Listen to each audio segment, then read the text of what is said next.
يسعد كل أوقاتكم متابعين قناتي قناة وصفات نسرين الوادي.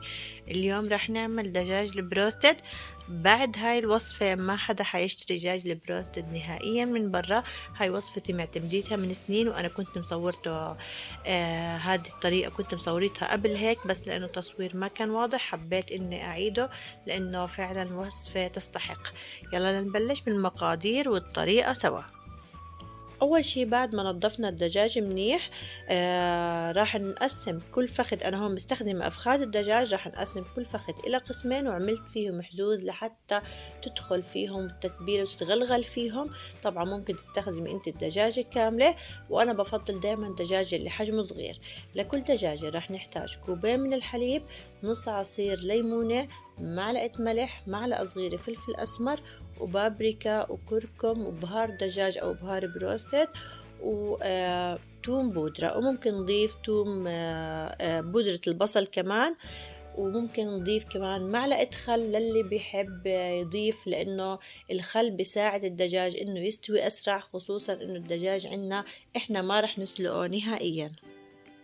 هاي التتبيلة راح نحطها على الدجاج، وراح نخليها لتاني يوم فيه، يعني احنا بنعملها وتاني يوم بنبلش شغل. هلأ نيجي لخليط التغطية. لكل دجاجة بدها كوبين دقيق، نص كوب من النشا، ومعلقة بيكنج باودر، وراح أحط نفس البهارات يلي حطيتها على خليط النقع: الملح، الفلفل الأسمر، بابريكا، كركم، بهار دجاج. بعد هيك راح أطلع قطع الدجاج، كل قطعة راح أحطها على الطحين. بعد هيك جنبي في صحن فيه مي، هذا المي راح أغطس فيه الدجاج بعد ما أنا غطستهم بالطحين، وبعدين راح أرجعهم للدقيق مرة تانية، وهيك بكونوا معانا قطع الدجاج صاروا جاهزين للقلي.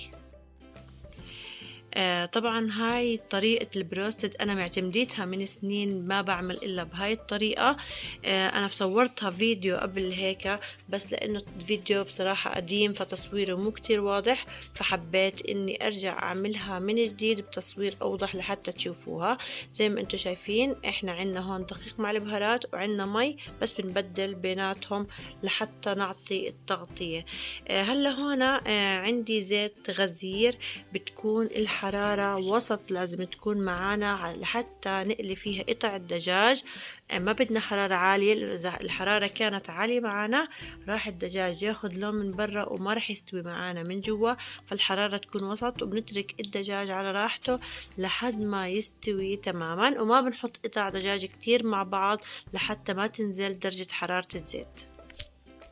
لما نحط الدقيق على قطع الدجاج بنحاول دائما انه نعمل فيها مثل هاي التعرجات او زي الحراشف يلي احنا بنشوفها على دجاج البروستد في المطاعم، لحتى تعطينا شكل المطاعم يلي احنا بنشوفه. وأهم نقطة تكون معانا إنه درجة حرارة الزيت تكون حرارته وسط. هاي النقطة كتير مهمة لنجاح البروستد، لأنه إذا الحرارة عالية زي ما قلت راح يتحمر معك من برا وما راح يستوي من جوا، وإذا الحرارة منخفضة ما راح تحصلي على الطبقة اللي مقرمشة من برا. فننتبه كتير على درجة حرارة الزيت معانا. وأول ما يحمر معانا وياخد اللون الذهبي المطلوب راح نطلعه وراح أحطه على مصفاي لحتى ننزل أي زيت زايد. ما بفضل أبدا ينحط على ورق مطبخ نهائيا، لأنه ممكن يطريه، وإحنا بدنا نحافظ على الطبقة المقرمشة قدر الإمكان. وهيك صارت أطيب وجبة بروستد معانا جاهزة. ممكن نتقدم طبعا مع بطاطا مقلية، مع متومة ممكن نعمل معاه. بصراحة هاي الطريقة من أروع الطرق لدجاج كنتاكي، أنا زي ما حكيت معتمديتها من سنين. الطعم روعة جدا، كأنك جايبتيه جاهز من برا. بتمنى إذا عجبتكم الوصفة في البداية لا تنسوني من صالح دعائكم، وأتمنى تشتركوا في القناة وتفعلوا الجرس ولايك للفيديو.